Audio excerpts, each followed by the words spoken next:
कि आखिर अखिलेश यादव इतना नाराज क्यों है?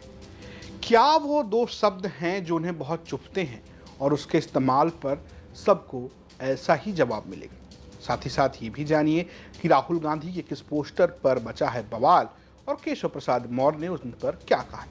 और एक वायरल वीडियो, मंत्री जी बने अनिल कपूर यानी कि फिल्मी हीरो टाइप और ऑन द स्पॉट उन्होंने किया फैसला।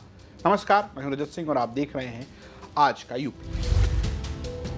बात करते हैं उत्तर प्रदेश में इस वक्त चल रही उस सियासी लड़ाई की जो सोशल मीडिया पर चल रही है। उत्तर प्रदेश के डिप्टी सीएम ब्रजेश पाठक और उत्तर प्रदेश के पूर्व मुख्यमंत्री समाजवादी पार्टी के अध्यक्ष अखिलेश यादव, दोनों के बीच सोशल मीडिया पर बीते दिनों खूब लड़ाइयां हुई। बात हुई डीएनए की। दरअसल ब्रजेश पाठक लगातार समाजवादी पार्टी को लेकर डीएनए शब्द का इस्तेमाल कर रहे थे, बोल रहे थे कि समाजवादी पार्टी का डीएनए खराब है। इसके बाद समाजवादी पार्टी का जो आईटी सेल है उसने बिलो द बेल्ट जाकर ब्रजेश पाठक को हिट किया। ब्रजेश पाठक नाराज हो गए। उन्होंने एक पत्र, एक सोशल मीडिया पर पोस्ट लिखा अखिलेश यादव से। उन्होंने कहा कि ये भाषा सही नहीं। अखिलेश यादव ने उनको एक जवाब लिखा। उन्होंने कहा कि आप अपनी भाषा सही मत कीजिए, आप डीएनए की बात करते हैं। ब्रजेश पाठक ने फिर उस पर लिखा कि मैं आपके डीएनए की बात नहीं कर रहा, समाजवादी पार्टी के डीएनए की बात कर रहा हूं। ऐसा हुआ क्या कि अखिलेश यादव इतने गुस्से में आ गए कि उनकी पार्टी ने बिलो द बेल्ट जाकर हिट किया? दरअसल ये पहली बार नहीं है। अखिलेश यादव को जानने वाले बताते हैं कि वो इसी तरीके के इमोशनल नेता हैं। उन्हें कुछ शब्द बहुत चुभते हैं। उनमें एक शब्द है टोंटी। जी हाँ, आपको याद होगा कि उत्तर प्रदेश बीजेपी और बीजेपी के कुछ नेता उनको लेकर टोटी चोर शब्द का इस्तेमाल करते रहे हैं। बीते दिनों में दिल्ली की सीएम, उन्होंने एक पॉडकास्ट में भी इसका इस्तेमाल किया था। तब भी अखिलेश यादव बहुत भड़के थे और एक बार तो वो दो टोटी लेकर प्रेस कॉन्फ्रेंस भी करने आ गए थे। आपको पता हो, बीते सालों में वो ऐसा कर चुके हैं और वो आरोप लगाते हैं कि ये एक अखबार के द्वारा ऐसा गढ़ा गया। कुल मिलाकर ये है कि कुछ शब्द जो उनके सीधे इमेज से जुड़े हुए हैं, जो उनके परिवार से जुड़े हुए हैं, उस पर वो भड़क जाते हैं।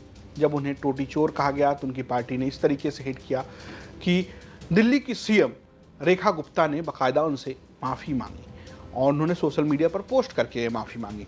अखिलेश यादव ने बिना नाम लिए उन्हें माफ़ भी किया। इससे पहले आपको याद होगा कि एक बार उन्हें एक अखबार ने औरंगजेब शब्द से नवाजा। इसको लेकर वो कई बार खुद के प्लेटफॉर्म पर बोल चुके हैं, कई बार वो प्रेस कॉन्फ्रेंस में बोल चुके हैं कैसे उन्हें औरंगजेब और उनके पिता को शाहजहां बताया गया। वो मंच पर इसको लेकर शिवपाल यादव से भिड़ते नजर भी आए थे। आपको याद हो, तब वो मुख्यमंत्री हुआ करते थे, बड़ा गुस्से में रहते हैं। जब बात डीएनए की हुई तो अखिलेश यादव को फिर चोट लगी। सोर्स बताते हैं कि डीएनए शब्द से अखिलेश यादव बहुत आहत हुए। उनको ऐसा लगा कि ये सिर्फ उनके बारे में नहीं है, बल्कि ये उनके परिवार के बारे में है।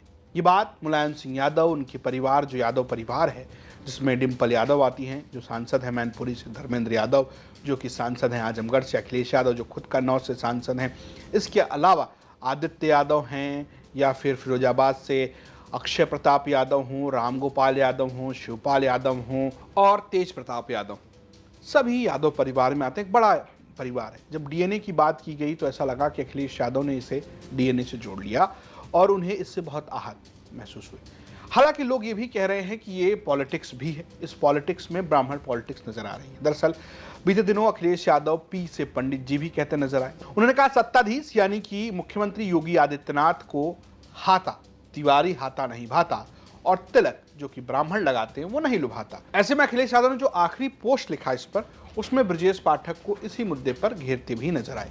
अखिलेश यादव ने लिखा कि जो लोग अपने दलों में पूछे नहीं जाते, अपने मंत्रालय को नाकामी का तमगा पहनाते, निरर्थक बातों में, चाटुकारिता में अपना दिन और समय बिताते हैं, मैं उनसे पुनः आग्रह करूंगा कि कुछ सार्थक भूमिका निभाइए और जिस समाज का आप सामाजिक प्रतिनिधित्व करते हैं, अगर वो समाज आपको 1% भी अपना मानता है तो उप भाजपा सरकार के राज में उस समाज पर कितना अत्याचार और अन्याय हो रहा है, उस पर यदि बोलकर कुछ कहने की साहस नहीं तो कम से कम कुछ इशारे से कह दीजिए। ये इशारा जो वो कर रहे हैं वो ब्रजेश पाठक की तरफ कर रहे हैं। कह रहे हैं कि अगर आपको अपना समाज 1% भी मानता है तो जो ये बीजेपी सरकार में ब्राह्मणों पर अत्याचार हो रहा है उस पर कम से कम कुछ तो कहिए, इशारों में ही बात कर लीजिए अगर आप खुल के बोल नहीं पा रहे हैं। आगे वो लिखते हैं, परिपक्व बनिए, सौम्य, शिष्टाचारी और मृदुभाषी भी। उन पर विश्वास मत कीजिए जो अपनों के सगे नहीं, और वैसे भी आप तो मूल रूप से उनके हैं भी नहीं। बाहर से आकर भाजपाइयों जैसा बोलकर, भाजपाइयों जैसा बनकर यहाँ घुलने मिलने की कोशिश कर रहे हैं। अपना राजनीतिक शोषण मत होने दीजिए। अगर आपको इन पर कुछ ज़्यादा ही विश्वास है तो उनके बारे में एक बार सोच लीजिए, जो आज से पहले अपने आप को भाजपा में महत्वपूर्ण समझते थे और मूल रूप से भाजपाई थे, आपकी तरह बाहरी नहीं थे। आज है वो वहाँ, कल आप होंगे जहां। वो बात कर रहे हैं कि ब्रजेश पाठक को ये कह रहे हैं कि आप भारतीय जनता पार्टी के मूल काडर के नहीं हैं। दरअसल ब्रजेश पाठक बसपा की राजनीति से बीजेपी में आए हैं, 2017 में आए, 2022 के चुनाव में जीतने के बाद डिप्टी सीएम बने, स्वास्थ्य मंत्री भी हैं। तो उन्होंने कहा कि आप तो वैसे भी भाजपाई नहीं है, तो ऐसे में पार्टी में आपको लेकर लोग सगे नहीं हैं आपके। तो एक तरीके से वो उन्हें भी टारगेट करते नजर आए। आगे अखिलेश यादव ने लिखा, आशा है आप अपने दल में राजनीतिक स्वास्थ्य को सुधारने का काम करेंगे। अगर कभी संकट में हो तो हम आपके साथ खड़े रहेंगे। हम जानते हैं वो समय दूर नहीं, क्योंकि न तो आप न तो आपका समाज आज के सत्ताधीश को भाता या लुभाता है। आपकी समाज उनकी निगाह में 2M क्या 3M भी न था और न होगा। आप अपनी चहरदीवारी बचाइए और नैतिक बुनियाद भी वो बची रहेगी तो आप बचे रहेंगे। इस कड़ी का अंतिम पत्र, क्योंकि हमें जनहित के लिए काम पर निकलना है। जो आखिरी पैरा है इस पूरे पोस्ट का, उसमें वो कह रहे हैं